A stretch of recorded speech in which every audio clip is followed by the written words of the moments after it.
The broadcaster slammed the leaked announcement on Thursday evening as he accused the company of wanting to overrepresent. He went on to argue that the idea was disturbing and didn't reflect reality. Later in his GB News show, Dan Wootton was joined by others who weighed in on the debate, which came after footage was published of Carrie Burke, the president of Disney's General Entertainment Content, announcing the plan to have half of all characters from minority backgrounds. Dan fumed, "Nothing summed up the gap between the deplorables in Hollywood and honest, hard-working, ordinary folk than this week's unsavory Oscars ceremony, full of cruel jokes about, quote, crazy white women, sexual harassment of two male presenters, and then an onstage assault of Chris Rock by Will Smith, who won an Oscar minutes later to a standing ovation. No company represents this shift more than Disney, once the flagship product of family entertainment, which these past few weeks has taken a disturbing trip down the rabbit hole of far-left identity politics." He was later joined in a debate by former Conservative London mayoral candidate Sean Bailey, political commentator Dominique Samuels and journalist Amy Nichol. Dan told the guests, "I don't want over-representation, I want Disney to portray the real world." "Exactly," Dominique agreed.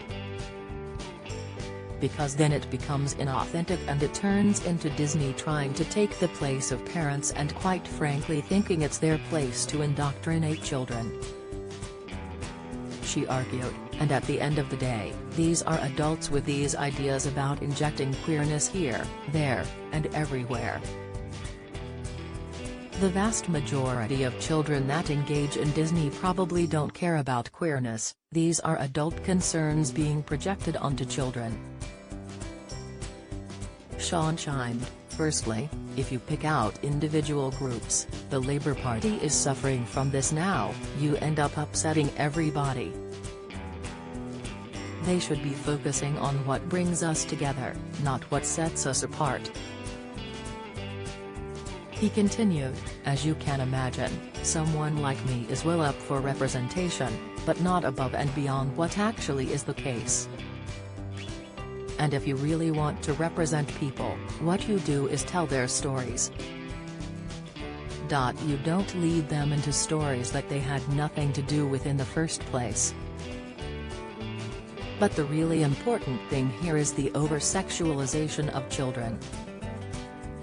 Amy, on the other hand, argued, "I find it really fascinating that you've taken that what we've seen in the way that you have. You said, Disney was a flagship product of family values. No, it wasn't, it was a flagship product of heteronormativity." "Heteronormativity?" Dan cut in. "What does that mean? You've got to educate me because I don't buy into all of these ridiculous terms." He went on to say that Disney's overrepresentation is incredibly dangerous. "We don't want to hyper-politicize Disney," he added, repeating the need for realistic representation. Amy went on to point out, "You know you can't say boys and girls, what they're saying instead is dreamers and friends." "What rubbish," Dan replied, adding, "Get a grip, Amy." The broadcaster then asked, "Which one are you?" "I'm a boy," Dan responded. "And I will continue to say boys, girls, ladies, gentlemen, and I think Disney are a disgrace for trying to erase sex as well." GB News coverage kicks off with Breakfast with Eamon and Isabel each weekday from 6 a.m.